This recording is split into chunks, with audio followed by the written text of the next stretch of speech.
What's up guys, Houndish here, and today, oh dear, Festival of the Lost tried to launch in Destiny 2, but everything is broken. And that's pretty much the whole video guys, so I'll see you later.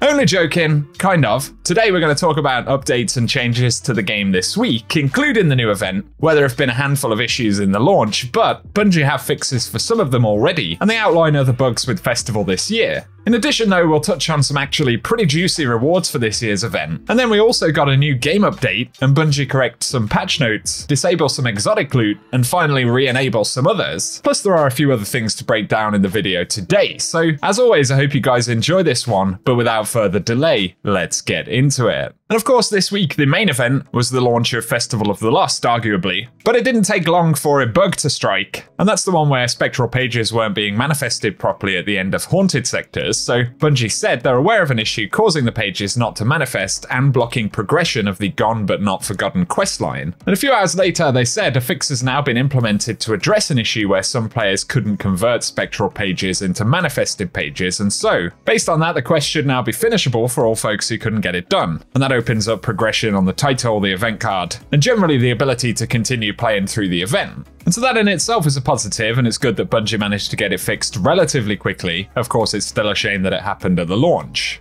But there are other issues as well, and Bungie Help said that they've detected a problem where the weekly bounties from Evil Levante are only giving out 100 bright dust, and not the usual 200 bright dust. We've implemented a fix for any not turned in, and players will receive any missing bright dust at a later date. So a bit more of a minor thing, and for any folks who already missed out on the additional bright dust, that's going to be returned at some point in the future. Also connected to the event this year though, Bungie Help said, as Festival of the Lost begins, we want to mention two cosmetic issues that we're already aware of, and that includes the Festival of the Lost mech-themed armor, currently allowing specific shaders to add incorrect textures to portions of the armor set. And so just be aware, certain visual elements may actually change as they're not necessarily intentional. I'm not sure which shaders affect that, but they also said that the bold Chapelou Sparrow shows incorrect dyes in the upgraded event card dialogue and instant reward icon. So I believe the color essentially looks wrong.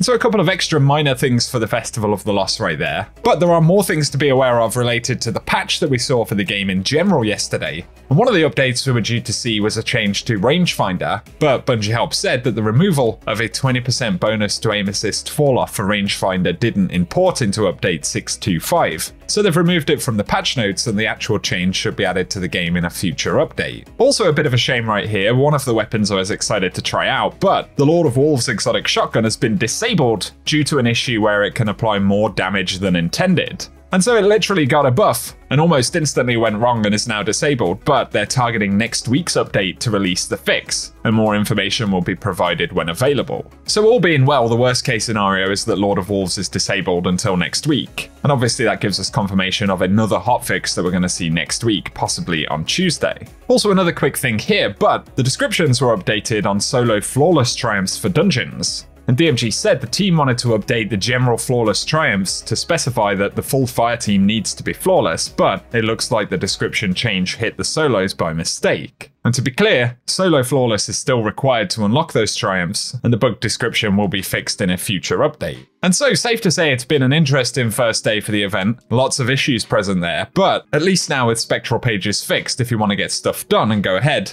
you should be a lot better off as a lot of the objectives are focused around spectral pages. Of course, there's the new title, Ghostwriter, which is a pretty cool one, but that requires a few triumphs to be completed focused on the Tales of the Forgotten book, where we can actually unlock some pretty cool cosmetics, including the Coffin Nail ship, by unlocking all of the chapters in the Tales of the Forgotten book Volume 2. We can see that on screen right there. Plus, for defeating combatants with snipers, auto rifles, and pulse rifles, we'll get drops of the Festival of the Lost weapons while acquiring the title as well. And as we covered yesterday, some of the weapons that have been updated actually have some pretty nice rolls. One of the best changes for the Jurassic Green pulse rifle is the addition of Incandescent, so you can roll things like Subsistence and Incandescent. Plus, it turns out that the Macabre Sniper can also get perks like Volt Shot, in addition to a lot of the stuff we'd already seen via the database. And they added things like Pugilist to the Braytech Werewolf, so a few pretty exciting updates to the weapons there. And in our video yesterday, we broke down a way to farm a bunch of those weapons at a time, which basically consists of getting up to 15 spectral pages,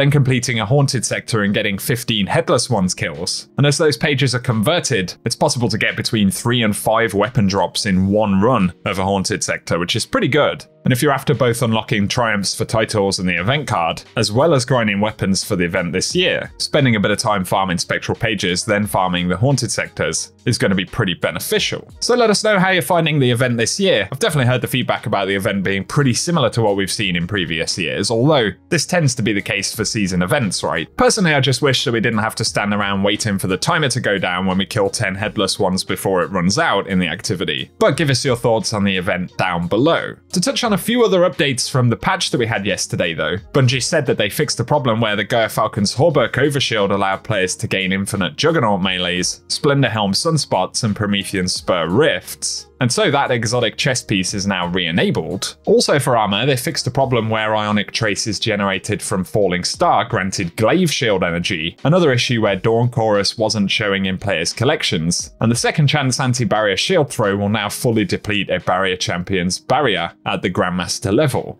Also for raids and dungeons, they added mitigations for issues where players could inadvertently die ringing the Bell of Conquest, another problem in Duality where rapidly interacting with the Callus statues could block progression, and an issue where in Kingsfall players received confirmation on completion of the Deep Sight puzzle, but didn't have the chest spawn. And so a couple of important updates to some of those endgame activities there. And back to Plunder content though, if you've been hunting down ruffians, they say they no longer despawn when the drill phases end, and additionally their spawn rate has increased by 7%. So a bit of an improvement there to ruffians. And for Dares of Eternity, Bungie say that treasure coordinates will now drop after activity completions. And then outside of weapon buffs and changes that we'd already heard about in last week's TWAB, there are a few for the Crucible, and they fixed problems where Crucible and Iron Banner seasonal kills and deaths were only being updated at match completion rather than continually during the match. And they updated an issue where Guardian eliminations didn't progress the seasonal Greetings Triumph. Then for Iron Banner Eruption, they fixed problems where Crucible medals were awarded rather than Iron Banner ones. Another issue where shutdown bonus points were awarded multiple times if more than one player contributed to the shutdown, and it will now award points to the team only once. And they fixed the problem where the game type icon didn't display the activity intro screen. So quite a few fixes there, as well as bugs today. So I figured you guys would appreciate the updates. Again, give us any thoughts on the launch of the event, the bugs with the patch, or any of the positive changes with the patch this week. But if you've enjoyed the video today, a like rating down below really does help us out on the channel. Plus, be sure to get subscribed for more Destiny 2 content. For now though, I appreciate you tuning in, and I hope you guys have an awesome day.